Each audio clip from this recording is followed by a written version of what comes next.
Okay, my name's Jacob, and for the last 11 and a half years, I wrote and sold plugins for a programming tool called Delphi. Who's heard of Delphi or Delphi in Europe? All right, awesome. So I'm the Delphi guy. On December 31st of 2014, I sold my Delphi tools business to the best possible buyer. And I'm here to tell you the story of how that sale happened.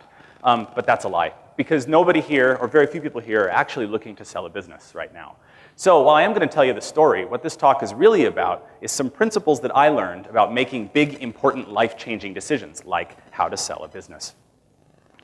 So I've been to 5 MicroConfs. I love this conference. 2 or 3 years ago, Patrick McKenzie gave a talk in which he admonished all of us to instrument our products so that we could find out how our users actually use the software. I thought this was a great idea. I went home and I built an application usage analytics platform specifically for my Delphi products. And Patrick, you were right. Having that data was awesome. Right? I launched that product about 3 days before MicroConf last year, and it was great. About the same time, product managers at Embarcadero Technologies, which is the company that makes Delphi, are thinking this same idea, are thinking we should do an application usage analytics product. So they're thinking this, I launch one, serendipity intervenes, and they decide to reach out and contact me. And then I did something really, really stupid. In response to a potential security issue, I decided to change a setting on my web server. And I thought this would go really easily, no big deal. I changed the setting. I did not realize the unintended side effect of changing that setting was that the contact me form that we all have on our website got disabled for 2 days. Right?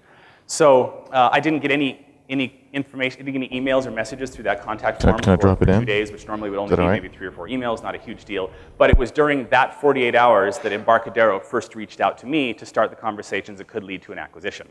Lesson learned, first, don't do stupid things. Right? But second, when we have to make big decisions, like selling a business or changing settings on a server, we need to have a plan in place. And I don't just mean a plan for how we're going to execute on the decision that we made, but a plan for how we're actually going to make that important decision. Thankfully, Embarcadero reached out again, and we were able to connect. We had some conversations. And they asked me a question. They popped the question. They said, would you be interested in selling your business and maybe coming to work for us? And I said, no.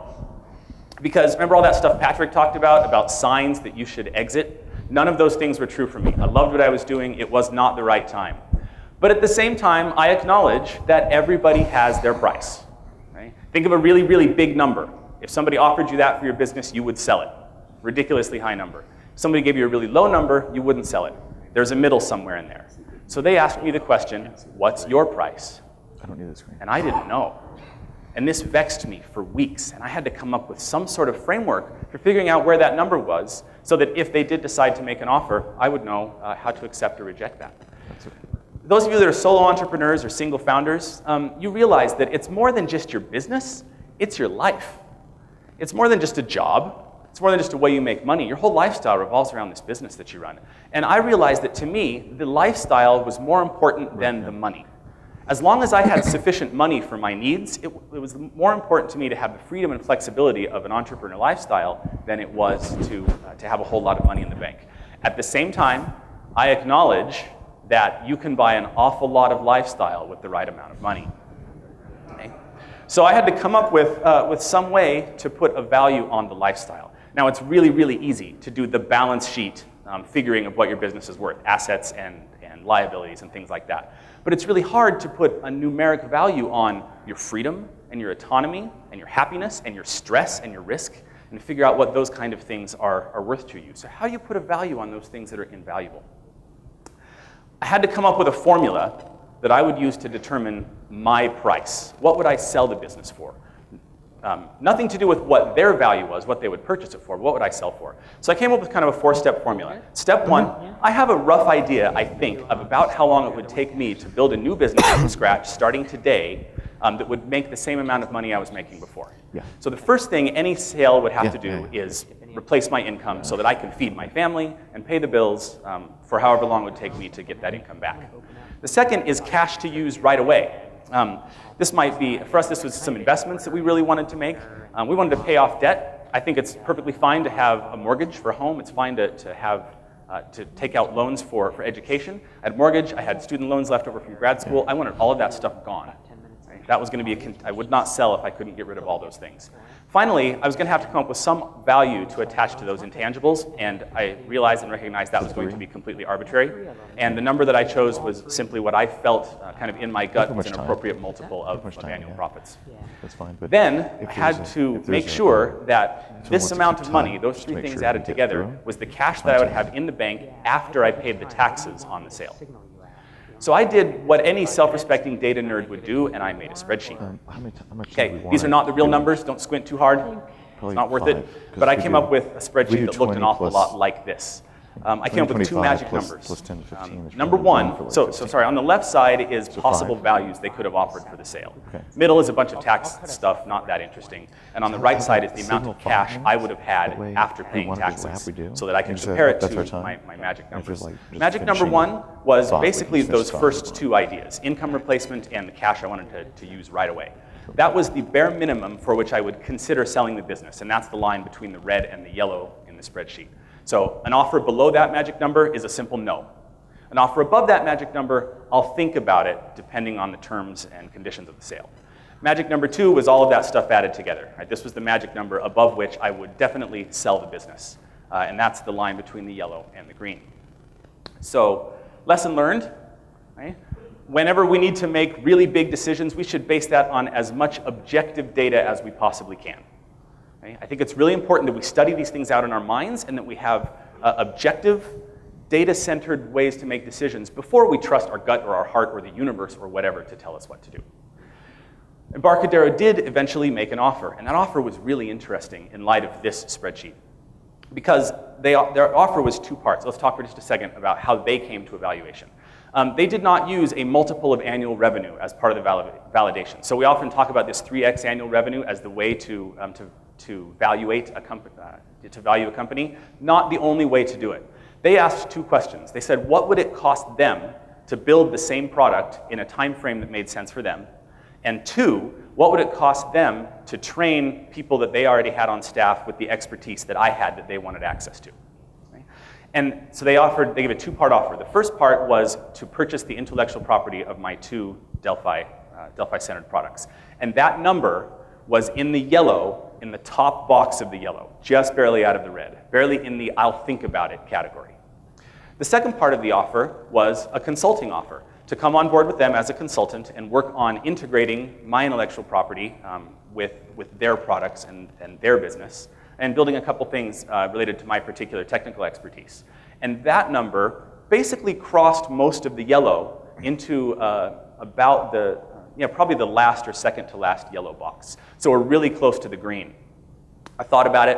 I thought about the technology I'd be working with, the people I'd be working with, and the possibilities of future income, and I decided to ultimately accept their offer and to sell the intellectual property and to go back to consulting at least for a little while. And then we did 5 months of all of that stuff that Patrick talked about due diligence and all of the technical stuff that goes into a sale. Not that interesting. But during this whole time, there was another interesting thing that was happening to me, which is that I was having a weird health issue.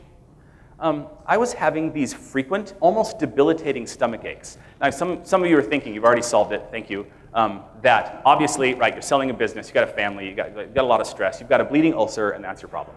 Right? That seemed to make a lot of sense. It's not the case. It actually turned out, as we're not totally sure yet, it turned out to be, as far as we know, a weird food allergy.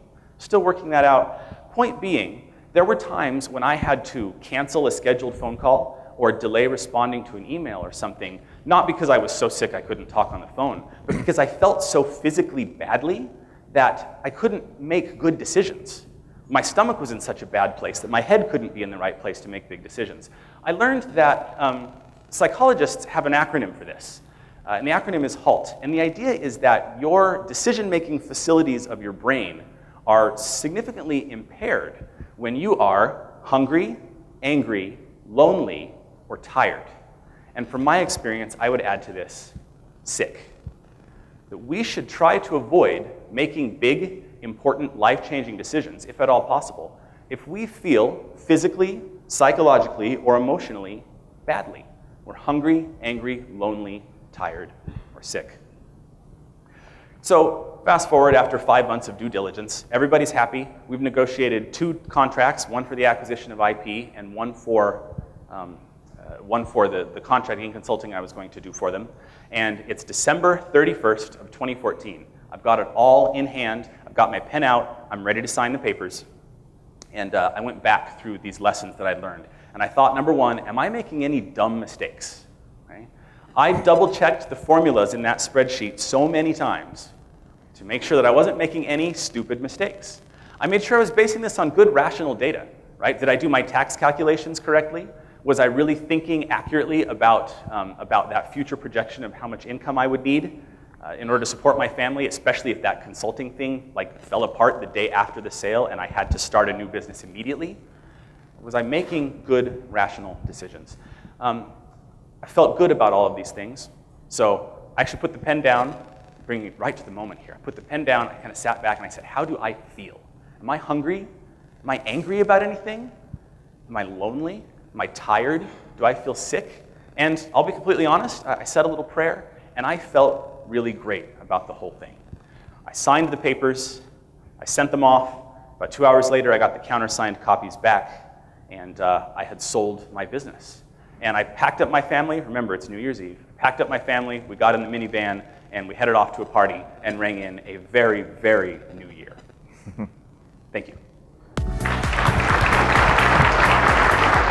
Sure.